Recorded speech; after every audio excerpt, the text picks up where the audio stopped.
grab.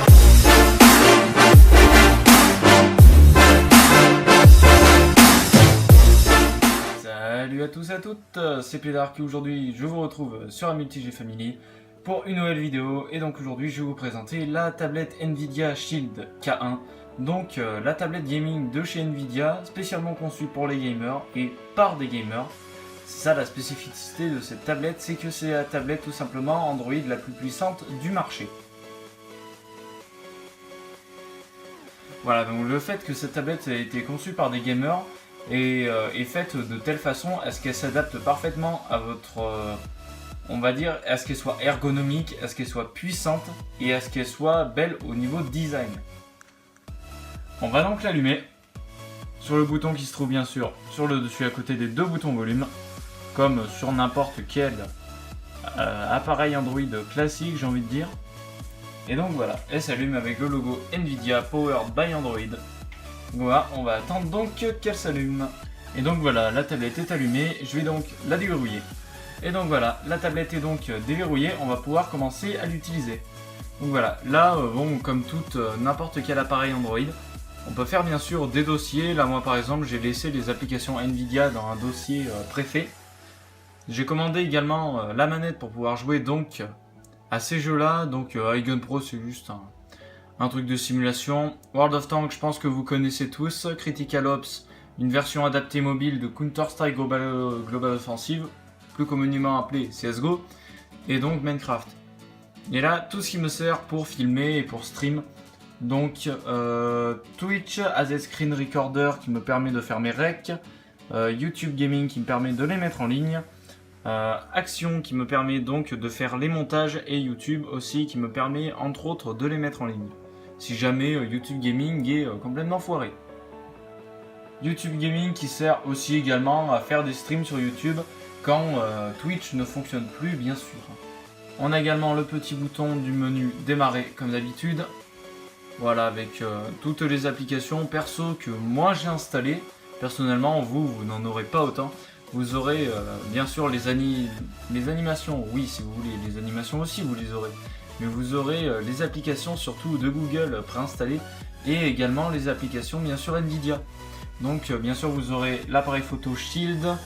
Là j'ai le support donc je verrai pas. Là vous avez l'application des accessoires Shield, c'est-à-dire manette, coque et tout ça. Après le menu d'action rapide de chez Nvidia, par ici. Là le Nvidia Dabbler qui permet donc de faire des dessins, qui est un petit peu mieux que de télécharger quelque chose de basique on va dire.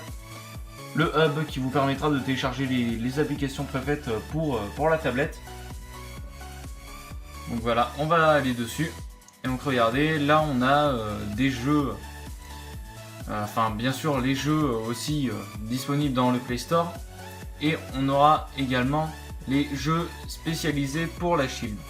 Donc voilà, et ceux qui se jouent à la manette, on aura donc ici par exemple This War of Mine, Space Marshal 2, Half-Life 2. J'espère d'ailleurs qu'ils sortiront Half-Life 3, hein, parce que bon, c'est pas que c'était génial Half-Life 2, mais bon, on aimerait bien un 3. Voilà. On a également Portal. Or ça, ce jeu je l'avais téléchargé et ma manette avait un bug, donc tout simplement, moi personnellement, elle ne se trouvait pas dans le jeu, la compatibilité ne se faisait pas. Mais bon, après, à vous de choisir si vous voulez le télécharger. Franchement, c'est un excellent jeu. Du coup, j'y avais joué avec manette de PS3, on s'en bat un petit peu les reins. Mais c'est un excellent jeu, téléchargez-le. Enfin, il est payant, mais payez-le si vous avez vraiment envie d'y jouer parce que c'est un jeu génial. Enfin, en tout cas, si vous le connaissiez pas. Modern Combat 5 Blackout, qui est donc on va dire parodique entre Call of Duty, Battlefield, mais un petit peu aussi arcade, on va dire, qui est plutôt orienté arcade. Voilà, et après bon, je vous laisse découvrir aussi tous les jeux se jouant à la manette spécialement pour la Shield. Donc voilà. Après également de retour dans le menu démarrer. Oui, il n'y a plus grand chose à... Ouais, bon, après, ouais, voilà, c'est surtout les applications Nvidia. Hein. Voilà, là vous avez tout. Également le mode console qui vous permet donc, lorsque vous branchez un câble HDMI qui se situe donc juste ici, câble HDMI qui se situe donc là, avec le petit stylet qui se trouve là. Le câble HDMI se trouve donc ici, vous le branchez à votre écran et vous aurez donc soit choisir le mode miroir, soit le mode console. Et à ce moment-là, c'est à vous de choisir. Vous voyez, HDMI non branché. Pour l'instant, moi j'ai pas d'écran qui prenne de l'HDMI pour l'instant. À voir plus tard. Et donc voilà, moi j'ai toutes mes applications et franchement, c'est une tablette qui est excellente. 2 Go de RAM, je trouve ça pas énormément très bien. Sachant que 2 Go de RAM, bon, ça se consomme très vite. Mais bon, le point fort surtout de cette tablette, c'est un processeur graphique et un processeur de mémoire qui sont mais très performants. Un Tegra K1, je crois avec un Kepler, couplé avec un Kepler.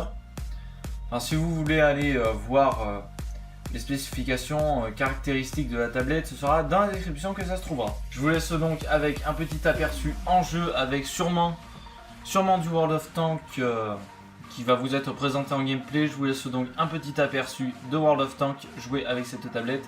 Et sur ce, je vous dis à la prochaine. Allez, ciao tout le monde.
stressed out.